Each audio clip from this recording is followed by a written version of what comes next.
एसेबांथो जुदि माहारिबादनि बाथ्राखौ लानानै सेन्टिमेन्टेल गोनां साफा साफा लिडार मोनब्ला बे 2020 मायथाइयावनो BPF पार्टीनिफ्राय गांसे उदां लाइजाम हरनायनि बाथ्राफोरखौ बोजबनानै सन्मान होनानै रेसपन्स होनानै बै समावनो BPF आरो UPPL BTC काउन्सिल गभर्नमेन्टखौ सालायहोनो हानायमोनब्ला नै दिनैनि बे BTC काउन्सिलनि जा मोनसे पलिटिकेल थासारि बेयो बांसिन गोख्रोंसिन जागौमोन। मोनसे स्टेटनि सिङाव जेसेबांखिनि काउन्सिलफोर थायो बै काउन्सिलफोरा स्टेट गभर्नमेन्टखौ जाय पार्टिया रुलिं खालामो बे पार्टिखौनो लोगोसे एलायन्सआव लाफानानै बे काउन्सिल गभर्नमेन्टखौ दानो गोनां जानानै फैयो। BPF आ BJP खौ एलायन्सआव लाफानानै BTC काउन्सिल गभर्नमेन्टखौ मानो दाखो? बे मोनसे सोंथिनि बाथ्रा आरो बे सोंथिजों रिलेटेड खालामनानै नैबे मोनसेखौ दिनै रायखांनो गोनां जानानै फैदों। 2020 मायथाइयाव BPF पार्टीनिफ्राय गांसे उदां लाइजाम दैथायहरदोंमोन आरो बे लाइजामाव रोखा रोखा लिरनाय दं जे without any condition BPF UPPL जुथायै BTC काउन्सिल गभर्नमेन्टखौ सालायनांगौ। जिहेतु ओजोंबो जाला ओरैबो जाला BTC काउन्सिल गभर्नमेन्टखौ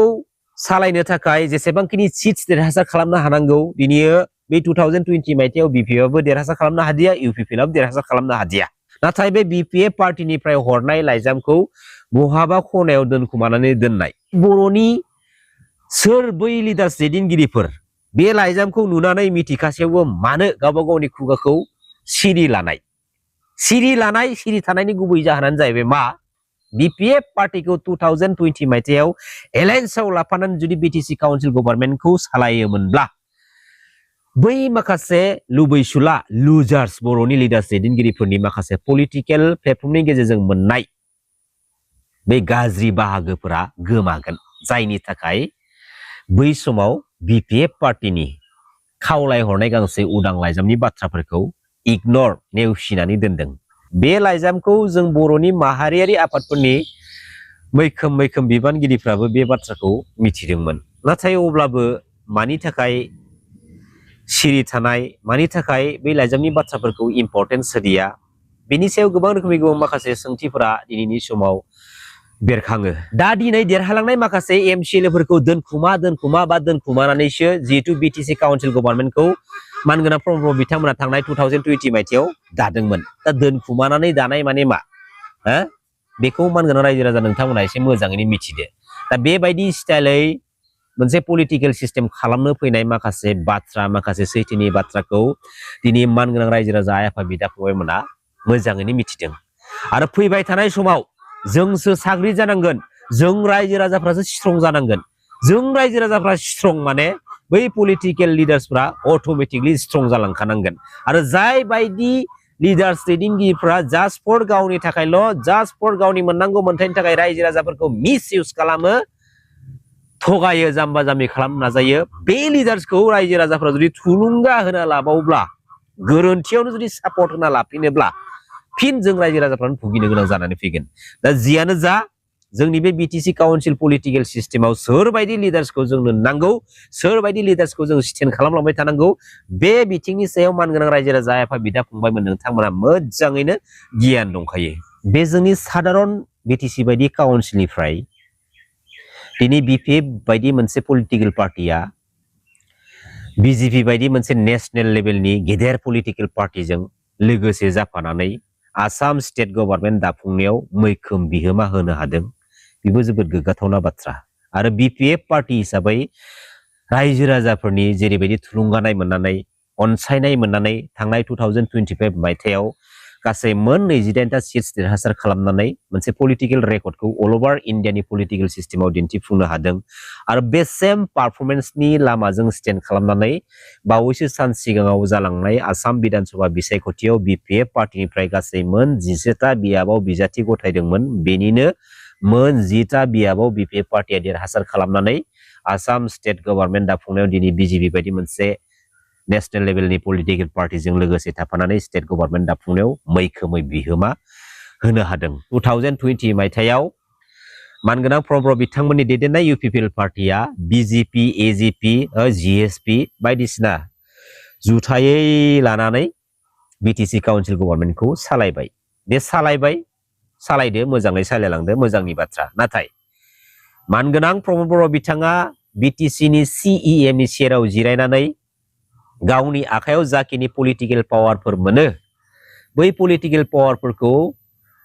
मानगोनां प्रमद बर' बिथाङा गावनि 5 years बिटिसि काउन्सिल गभर्नमेन्ट दैदेननाय समाव गोसो बायदि बाहायनो हायाखै आरो बे बाथ्राखौ UPPLनिनो सासे गोख्रों दैदेनगिरि मानगोनां राजु नार्जारी आदाया गावसोरनि मोनसे कनफारेन्सनि गेजेरजों जों बुंनाय नुदोंमोन जे BJP जों एलायन्सआव थाफानानै UPPLआ गोसो बायदि खामानि मावनो हायाखै गोसो बायदि माने बाथ्रा बुंनो हायै माखासे बाथ्राफोरखौ फोरमायनानै होदोंमोन जोबोद दुखुनांथावना बाथ्रा आरो बे सिस्टेमै फैयै फैयै दिनैयो थांनाय 2025 मायथाइयाव UPPL पार्टीनि जा मोनसे पलिटिकेल सिस्टेम बे सिस्टेमा जोबोद मोनसे गाज्रि थाखोआव फैनायखौ जों नुनो मोनदों जेराव थांनाय 2025 मायथाइयाव UPPL पार्टीया गासै मोन 7थाल' देरहासार खालामनो हादोंमोन बेराफारसेथिं BPF पार्टीया गासै मोन 28था सिट देरहासार खालामनानै स्टेट आरो नेशनेल लेभेलनि पलिटिकेल सिस्टेमाव मोनसे पलिटिकेल गोहोमखौ खोख्लैहोनो हादोंमोन दा दिनै साधारन बिटिसि काउन्सिलनिफ्राय BPF पार्टीया दिनै काउन्सिलनि जा मोनसे पलिटिकेल रेकर्डखौ स्टेट आरो सेन्ट्रेल लेभेलाव दिनै पलिटिकेलि दिन्थिफुंनो हादों जाखिनि मोनसे मोजां पारफरमेन्स रायजो राजाफोरनि थुलुंगानाय लानानै बे हिसाबैनो दिनै मानगोनां हाग्रामा महिलारी सारनि दैदेननायाव जा मोनसे पलिटिकेल सिस्टेम बे सिस्टेम हिसाबै जों जुदि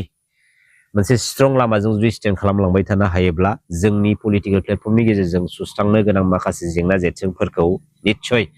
जोङो एसेब्लाबो सुस्रांना लानो हागोन होननानै जों एसे मिजिंथिहरो आरो थांनाय 2025 बिटिसि बिसायख'थिनि गेजेरजों